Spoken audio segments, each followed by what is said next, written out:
Bismillahirrahmanirrahim. Assalamualaikum warahmatullahi wabarakatuh.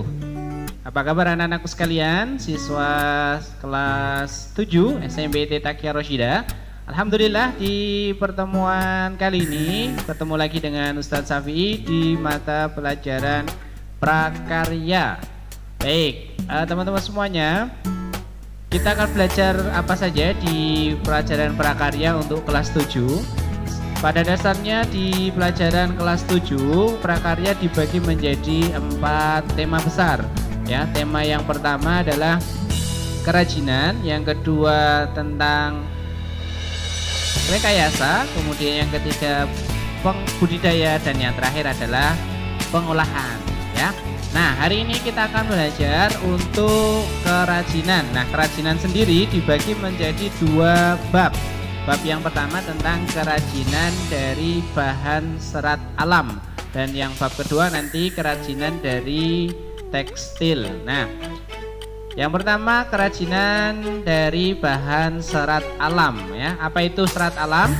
Nah, teman-teman semuanya, kalau pengertiannya, serat alam itu adalah suatu jenis bahan berupa potongan-potongan komponen yang membentuk jaringan memanjang yang utuh. Nah, menurut Kamus Besar Bahasa Indonesia, serat adalah suatu material yang perbandingan panjang dan lebarnya sangat besar dan molekul penyusunnya terorientasi terutama ke arah panjang. Nah, kita sering mendengar ya, banyak sayuran dan buah-buahan yang mengandung banyak serat yang baik untuk tubuh kita. Nah, termasuk juga teman-teman semuanya kalau masih ingat kertas itu terbuat dari apa?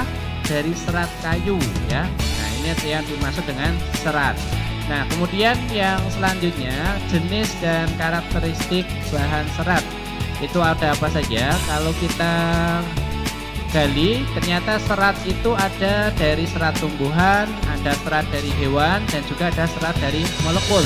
Tapi kita hanya akan mempelajari tentang serat dari tumbuhan dan juga serat dari hewan. Serat dari tumbuhan sendiri itu dibagi menjadi 4. Nah, bisa diklasifikasikan menjadi 4. Yang pertama serat dari biji, serat dari batang, serat dari daun, dan serat dari berasal dari buah. Nah, oke. Nah, serat dari biji, nah ini contohnya adalah serat biji kapas dan juga serat biji kapuk ya. Kapas yang biasanya kita gunakan ketika membersihkan luka atau sebagainya. Nah, juga kalau kapuk ini biasanya dipakai untuk bahan kasur ya kalau zaman dulu. Kalau sekarang sudah jarang karena sudah diganti dengan busa. Nah, ini tumbuhan kapuknya seperti itu. Mungkin ada yang pernah lihat. Nah, untuk selanjutnya serat dari batang ya. Serat dari batang ini ada bermacam-macam ya. Tidak semua batang bisa melahirkan atau diambil seratnya. Nah, contohnya ada yang bisa diambil serat batang anggrek, serat batang melinjo, ada serat batang mahkota dewa, dan juga serat batang beringin. Nah, yang selanjutnya serat dari daun. Nah, serat dari daun ini ada serat daun mendong, ada serat daun nanas, dan juga serat daun pandan berduri. Nah, serat dari buah ini serat, contohnya serat buah kelapa ya. Jadi kelapa itu ketika dikupas sebelum ada batok ya, nah, itu ada seratnya. Ini bisa dijadikan bahan dasar kerajinan untuk tekstil ya. Nah, selanjutnya teman-teman semuanya, jenis dan karakteristik bahan serat ya. Ada serat dari hewan. Nah, ini bagian hewan yang biasanya dimanfaatkan seratnya adalah bagian bulu. Nah, bulu hewan yang paling banyak diolah sebagai bahan baku serat produk tekstil diantaranya adalah stapel dan filamen ya. Apa itu stapel? Stapel merupakan serat yang berbentuk rambut hewan yang disebut dengan wool ya.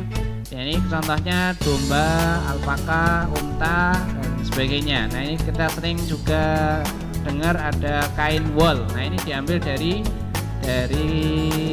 bulu domba ya, bulu domba. Nah, filamen itu merupakan serat yang berbentuk jaringan ya, serat yang berasal dari larva ulat sutra. Nah, ini yang biasanya dijadikan kain sutra. Ini kain yang mahal yang mungkin tidak semua orang bisa memakainya dengan kualitas yang paling bagus untuk saat ini ya, kain sutra. Nah, untuk selanjutnya ada pengolahan bahan serat. Ya, sebelum buat produk kerajinan, ya, pengrajin harus melakukan proses pengolahan terhadap bahan tekstil ya, yang tadi serat. Serat kemudian dijadikan menjadi benang, dipintal menjadi benang ya. Kemudian digulung ya, benang itu digulung dengan alat penggulung benang yang di bawah itu yang gambar ibu-ibu. Nah, kemudian setelah itu ada pencelupan warna ya, untuk memberikan warna dan juga untuk menguatkan benang itu sendiri. Nah, setelah diwarnai kemudian dibuatlah menjadi kain yang kemudian kain itu bisa dijadikan baju, dijadikan celana dan lain sebagainya. Nah, proses produksi kerajinan bahan serat ya. Ada beberapa proses ataupun cara untuk memproduksi kerajinan dari bahan serat yang tadinya dirubah menjadi benang, kemudian dijadikan kain. Ada yang kemudian ditenun ya, ditenun, ada yang dijahit, dan ada yang digunakan untuk mengikat ya, digunakan untuk mengikat. Nah, menenun ya, teknik menenun dapat digunakan untuk pembuatan produk kerajinan tapestri ya. Menenun menggunakan alat spanram atau bingkai yang direntangkan benang-benang lungsi sebagai jalur jalannya benang tenunan atau pakan ya.